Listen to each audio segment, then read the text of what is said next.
रियाज में एक फैमिली थी, मियाँ बीवी दोनों। वो हज के लिए चले गए। जिस वक़्त ताइफ पहुँचे तो उसकी जो बीवी थी हामिला थी और उसके आखिरी अय्याम अल्लाह ताला ने उसको बेटी दी। लेकिन इस दौरान में ये हुआ कि वो जो खातून थी वो फौत हो गई। वो लाठी टेकता हुआ वो अंदर दाखिल हुआ तो उसके पोते ने कहा, दादा जान ये मेरा दोस्त है। उसने कहा अच्छा। लो जी, दादे ने जब उसको देखा, उसकी शक्ल देखी, उसने अपनी ऐनक उतारी, ऐनक को साफ किया, फिर उसको देखा, फिर देखा, ऊपर से नीचे, नीचे से ऊपर। उसने अपने दोस्त को कहा, उसने कहा हाँ भाई तुम फलां बिन फलां को जानते हो? उसने कहा क्यों नहीं जानता, ये मेरा दादा है। तुम्हारे आने से चंद दिन पहले जो मेरी बीवी थी उसके यहाँ बेटा पैदा हुआ। कहता मैं तुम्हें अल्लाह की कसम दे के कहता हूँ कि मुझको ये बताओ कि मेरी बेटी फौत हो गई थी या वो जिंदा रही। अस्सलामु अलैकुम वरहमतुल्लाहि वबरकातुहू। बिस्मिल्लाह वस्सलातु वस्सलामु अला रसूलिल्लाह। मौजूद नाज़रीन इकराम, अरबों में बाज़ लोग फरासत में बड़ा इम्तियाज़ रखते हैं, समझ बूझ, क्या साराई। आज का जो किस्सा है ये बड़ा अजीब व गरीब है, लेकिन इससे आपको ये भी अंदाज़ा होगा कि अल्लाह ताला मुदब्बर है। अल्लाह ताला कैसे असबाब पैदा करते हैं जिसका कोई शख्स तवक्को नहीं रखता। बग़ैर तवालत दिए हुए अजीज़ों, ये आज से कमो बेश 75 साल पहले की बात है। हुआ यूँ कि रियाज में एक फैमिली थी, मियाँ बीवी दोनों। उनके 2 बेटे थे तो उन्होंने हज का प्रोग्राम बनाया। लो जी, वो हज के लिए चले गए। जिस वक़्त ताइफ पहुँचे तो उसकी जो बीवी थी उस शख्स की, वो प्रेग्नेंट थी, हामिला थी और उसके आखिरी अय्याम। अब सुभान अल्लाह, उसकी तबीयत ख़राब हो गई। उसने अपने खामद से कहा कि मेरी तबीयत मेरी ख़राब हो गई है। उसने कहा अच्छा, अल्लाह भला करेगा। उसने एक दरवाज़ा नॉक किया, घर वाले बाहर निकले। उसने कहा कि मेरी बीवी की तबीयत बड़ी सख्त ख़राब है। उनको समझ आ गई घर वालों को, औरतों ने उसको संभाल लिया। वो ज़माने में वो हॉस्पिटल वगैरह तो थे तो सही, लेकिन बहरहाल वो जो आजकल हालात हैं, बहरहाल किसी दाई को बुला के ले आए। लो जी, ये जो केस था बड़ा क्रिटिकल किस्म का केस था।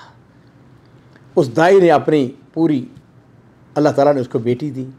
लेकिन इस दौरान में ये हुआ कि वो जो खातून थी वो फौत हो गई। इन्ना लिल्लाहि व इन्ना इलैहि राजिऊन।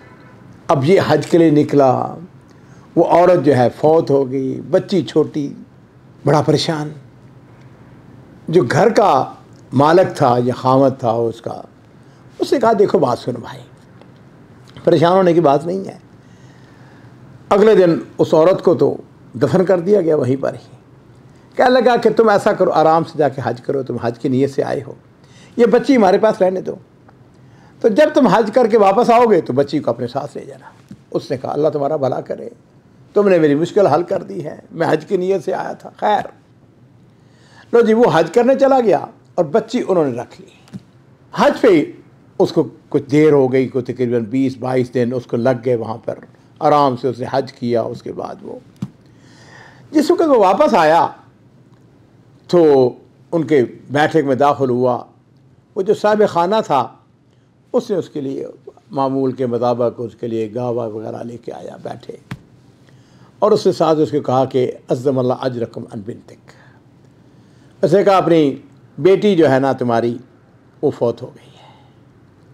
उसने कहा अच्छा, कब फौत हुई, कैसे फौत हुई? उसने कहा कि तुम्हारे जाने के बाद 2 या 3 दिन के बाद उसकी तबीयत ही ख़राब हो गई और वो फौत हो गई और हमने उसको दफन कर दिया। उसने कहा अल्लाह ताला मुझे इसका बेहतरीन बदला दे, मुझे और औलाद अता फरमाए।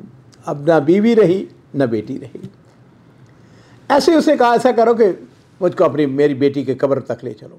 चलो, कब्रिस्तान में गए, कब्र की तरफ। उनका ये बेटी तुम्हारी की कब्र है। बहरहाल ये शख्स जो है ये रियाज वापस आ गया। यहाँ पर आके उसने और शादी कर ली। अल्लाह ताला ने उसमें से औलाद भी दी। पहली बीवी में से भी 2 बेटे थे, और अल्लाह ताला ने दूसरी बीवी से भी उसको औलाद अता फरमाई। वक्त गुजरता चला गया और नाज़रीन इकराम, इस बात को तकरीबन 55 साल गुजर गए। अब ये जो शख्स रियाद में रहता है, इसका जो पहला बेटा था, पहली बीवी में से उसकी शादी होती है, उसमें से बेटा हुआ है जी। अब बेटा वो जवान हो गया, मैंने अर्ज़ किया 55 साल।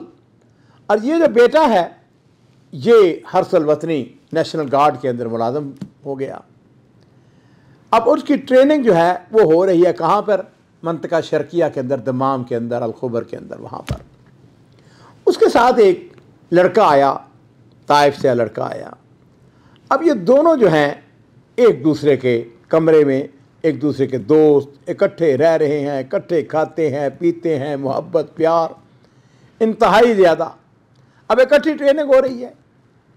कुछ 2 दिन छुट्टियां आ गई तो ये जो रियाज वाला था, इसका पोता, उसने कहा देखो बात सुनो, मैं रियाज जा रहा हूँ, ऐसा करो कि तुम भी मेरे साथ चलो, मैं तुम्हें अपने वालिद से मिलाता हूँ, अपने दादे से मिलाता हूँ, हमारे ख़ानदान वालों से मिले। उसने कहा ठीक है, कोई बात नहीं है। लो जी, ये दोनों जो हैं दोस्त, ये दमाम से आते हैं रियाज में। जिस वक्त वो आए, उसने अपने वालिद से उसकी मुलाकात करवाई। ये मेरा ज़मील है, ये मेरा दोस्त है, हम इकट्ठे रहते हैं, इकट्ठे। उसे खुशी का इज़हार किया। इतनी देर में वो जो बाबा जिसने हज किया था आज से 55 साल पहले, वो भी बूढ़ा हो चुका था। उसकी उम्र तकरीबन 85 साल के करीब उम्र उसकी। वो लाठी टेकता हुआ वो अंदर दाखिल हुआ तो उसके पोते ने कहा दादा जान ये मेरा दोस्त है। उसने कहा अच्छा।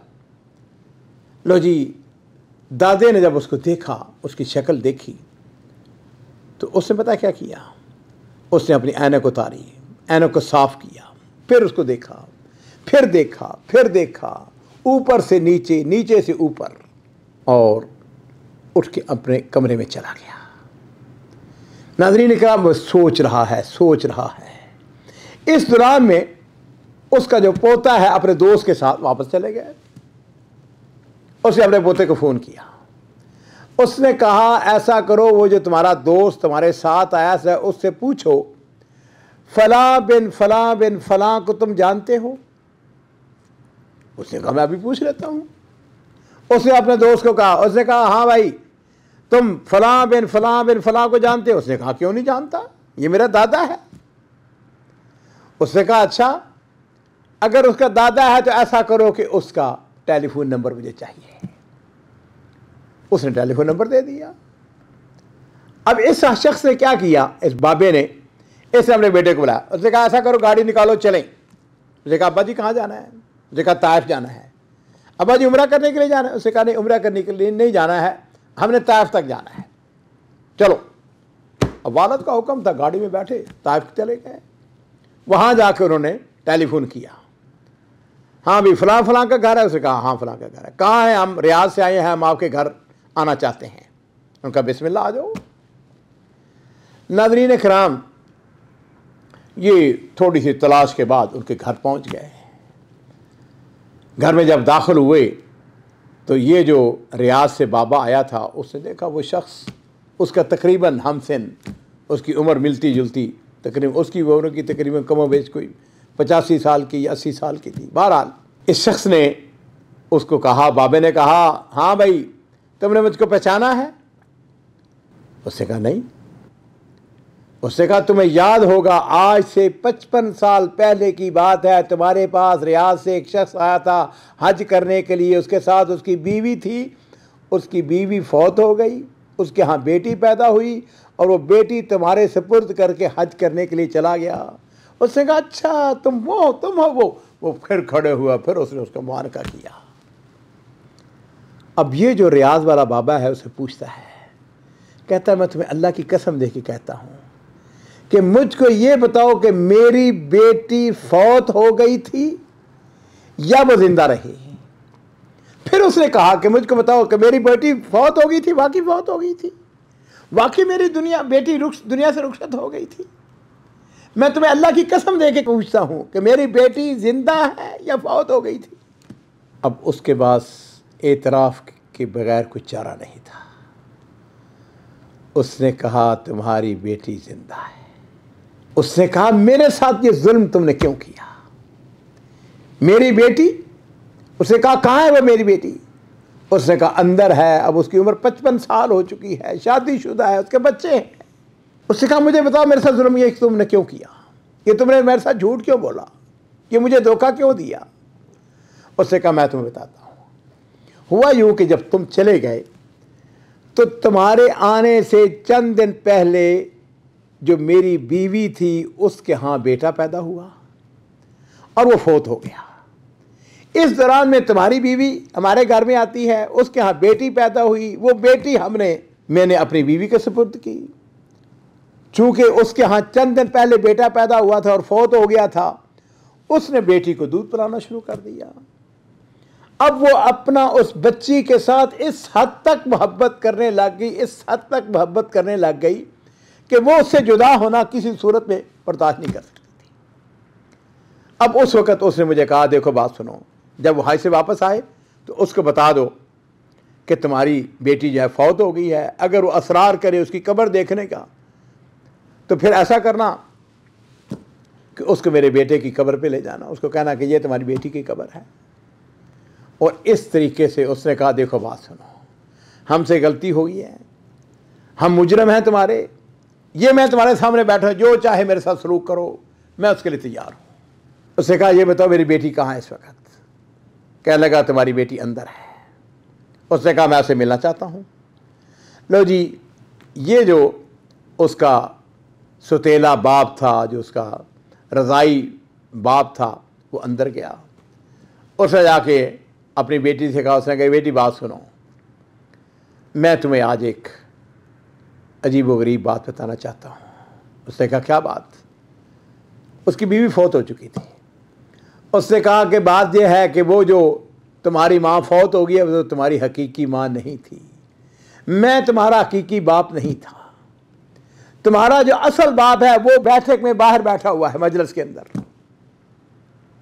ऐसे हुआ, ऐसे हुआ, ऐसे हुआ। अब लड़की ने जब सुना बेहोश हो गई, उठा के उसको हॉस्पिटल ले गए।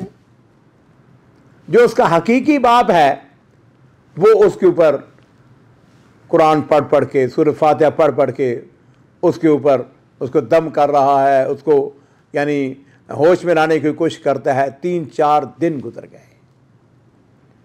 उस लड़की को जब होश आया तो उसने यकदम अपने ऊपर पर्दा, उस जगह पर्दा करने की ज़रूरत नहीं, मैं तुम्हारा हकीकी बाप हूँ। और नादरीन कराम, जब वो सही हो गई तो फिर उसने उसको साथ लिया, अपनी बेटी को साथ लेकर रियाज में लेके आया, उसके भाइयों से उसको मिलाया, उसकी फूफियों से मिलाया, उसके जो रिश्तेदार थे अजीज़ व अकारब उनके साथ उसने मिलाया। और फिर उस बाबे ने कहा कि बात ये है कि वो जो मेरा पोता था उसके साथ उसका जो दोस्त आया वो पता कौन था? वो इस खातून का, इस 55 साला खातून का बेटा था। और इस बाबे का क्या बना? इस बाबे का जो है वो नवासा था। और बाबे ने जिस वक़्त अपने नवासे को देखा उसने ऐसे ऊपर से नीचे, नीचे से ऊपर, उसने अपने आंखों को, यानी उसको यकीन नहीं आया, उसने अपने ऐनक को साफ करके दोबारा उसको देखा, उसको यकीन हो गया कि ये मेरा नवासा है। नाज़रीन इकराम, इसको कहते हैं फरासत, इसको कहते हैं समझबूझ। और ख़ास तौर पर जो बूढ़े लोग हैं उनके अंदर इस किस्म की फरासत अरबों के यहाँ बतौर ख़ास पाई जाती है। हमारे माशरे के अंदर भी ऐसे लोग हैं। नाज़रीन इकराम, अल्लाह ताला मुदब्बर है, अल्लाह ताला किस तरीके से आपस में मिलाते हैं। लेकिन मैं यहाँ पे ये अर्ज़ करना चाहूँगा कि बाद लोग ऐसा क्यों करते हैं? ये जुल्म है, ज़्यादती है, धोखा है, फ्रॉड है। इस किस्म का काम नहीं होना चाहिए।